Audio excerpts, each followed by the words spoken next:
Hi everybody, it's Ethany and welcome to Oracle Wednesday for the 1st of April through to the 7th of April 2020.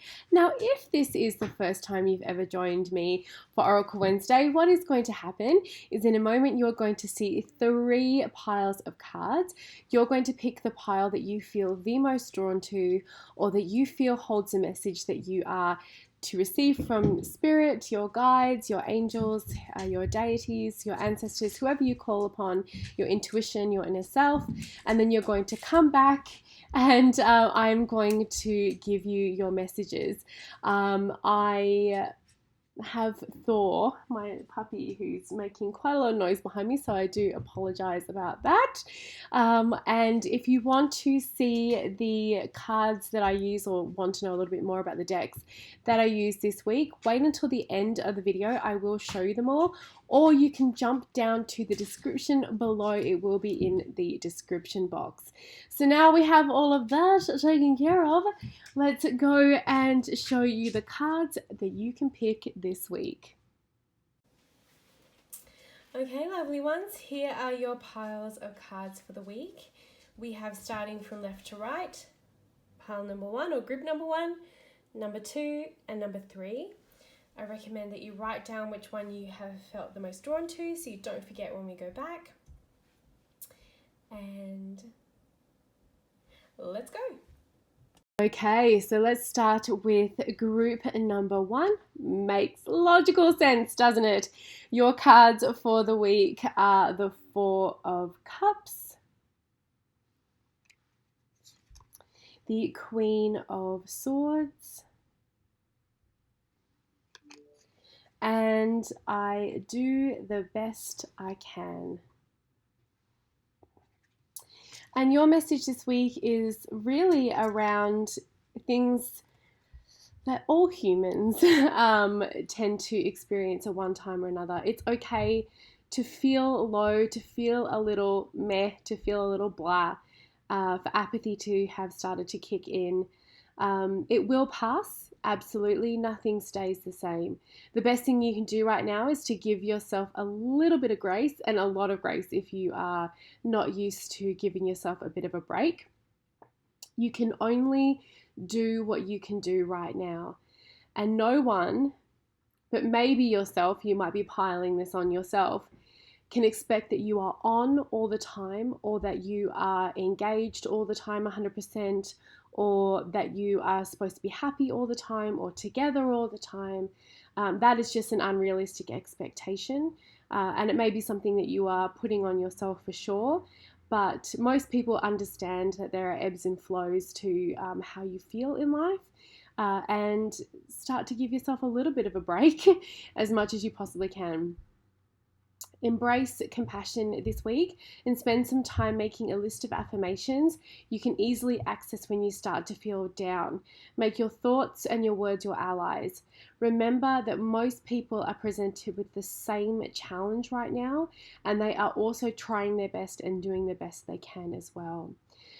Getting out of funks, getting out of things that feel like they're a little bit of a rut, or a little bit, if you're feeling a little bit down, is not always easy, and sometimes we just need to let that time pass.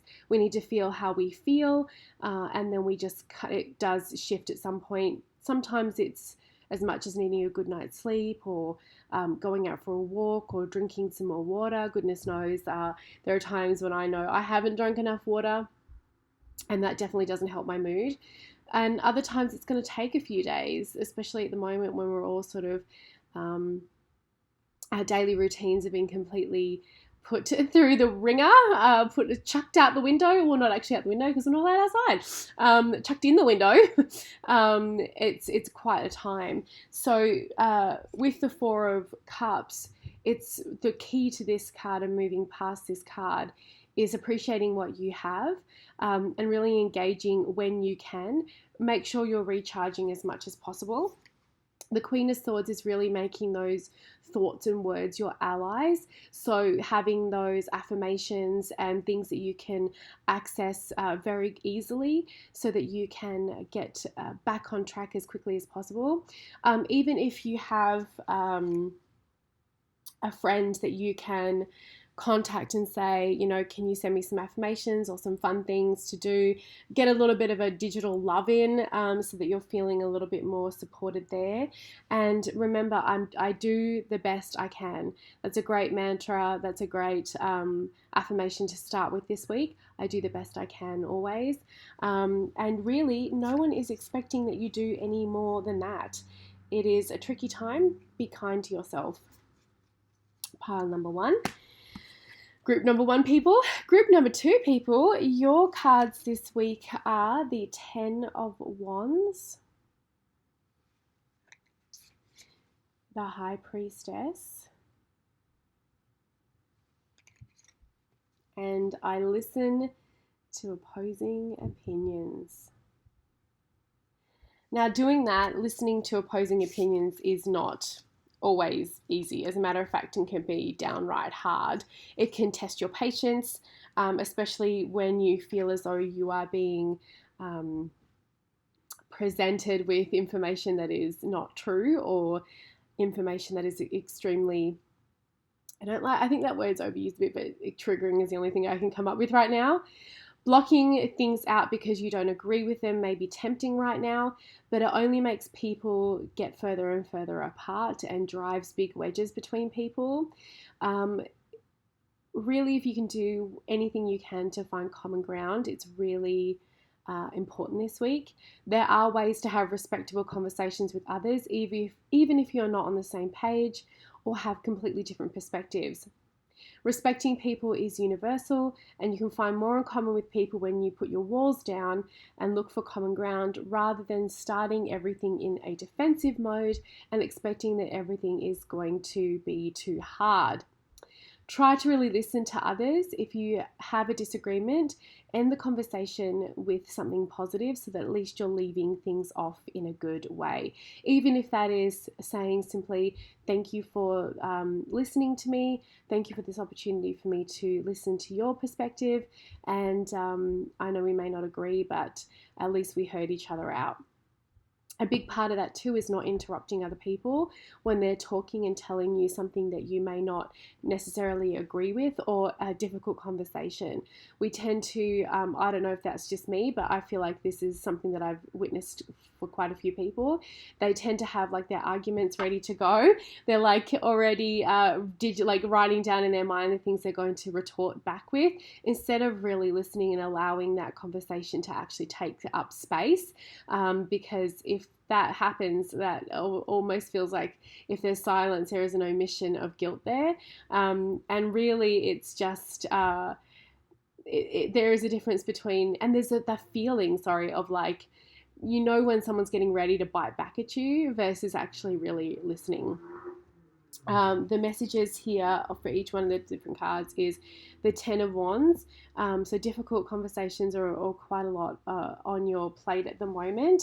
The High Priestess is about silence and really listening and finding common ground, and not being defensive, but actually remaining receptive.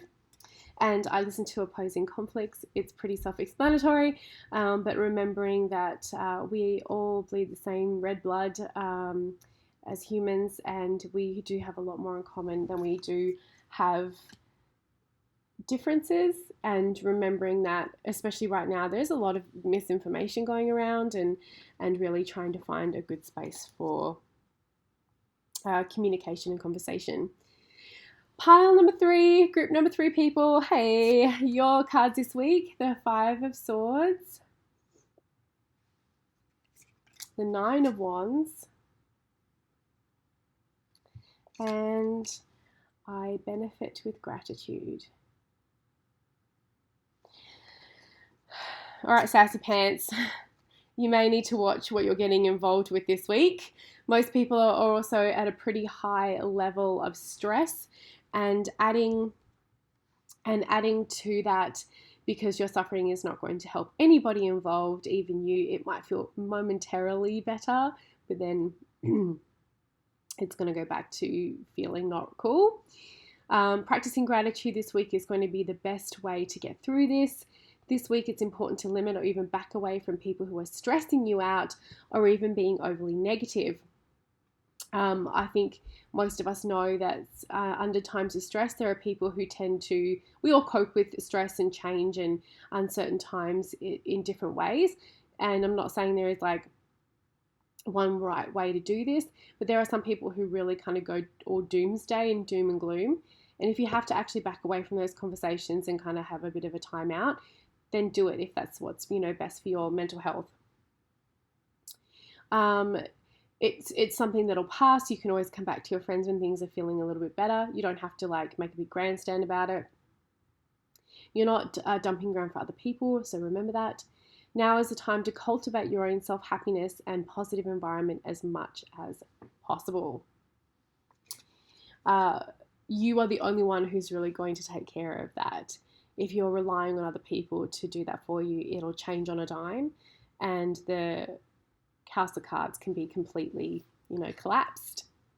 Messages from those cards are the Five of Swords, monitoring the whispers in your ears, even talking like this could be social media. There's been a ton of like chainmail going around and all that sort of stuff. So just being really careful of what you're ingesting right now in regards to information. The Nine of Wands, really working on your boundaries and realizing that this is a marathon, not a sprint, and you need to take steps and precautions and do things on behalf of what is best for you, tending those boundaries. And I benefit with gratitude, which is gratitude practices absolutely every day to help you keep into a positive mind frame and doing what you can, even if that's at dinner with your family, saying, what you're grateful for today. Even if you do something on social media every day for what you're grateful for, you could have a gratitude diary or a gratitude journal. There's a lot that you can do to keep the gratitude practices happening. So this week's cards are the Amenti Oracle. Now, I did unbox this on my channel recently. Unboxings are going to start to slow down a little bit, I think, because with everyone being at home and the schools being shut, my son is with me, so I don't have as much time to record. And we live in an apartment, it's quite small, so I can't even like sort of disappear and you would hear absolutely everything. It's got wooden floorboards. But I did unbox this one. I'm hoping to get to some more recording when I can. I really enjoy the whole vibe of this deck. I love the aesthetic. I love the white space. It's very me. I know it's not necessarily everybody's cup of tea, but I really, really, really dig it. And I feel like it plays so beautifully with the Bad Bitches Tarot, for sure. Then obviously my Bad Bitches Tarot. So this is probably well known if this is the first time you're seeing this deck. Hi! This is one of my babies, my deck babies. Trying very hard not to let my allergies show in this video. I'm probably failing miserably. So bad this year. Ugh. So that's the Ten of Cups there and the Bad Bitches Tarot and these backs. I will forever live for these backs. I'm so glad that I got them done. And then the Lion Strider Tarot by Ciola Thompson. Really beautiful deck. This is an older version of it when Llewellyn had that. They changed their cardstock to be like this thicker cardboard. I actually prefer the original cardstock to this, and they went back to it, thank goodness, because this chips really easily. This is so beautiful. Ciola's work is so stunning. I actually have I think she did it on Indiegogo. I actually have the Indiegogo version of this as well. I'm very lucky. So the Lion Strider Tarot. I actually have her other deck on my pile of, well, it's actually a shelf of where I put everything next to my books that needs to be unboxed, of her other deck there too for unboxing. All right, my lovely ones, that is your Oracle Wednesday for the week. I hope that has been something that you can take with you, and I will see you all next time.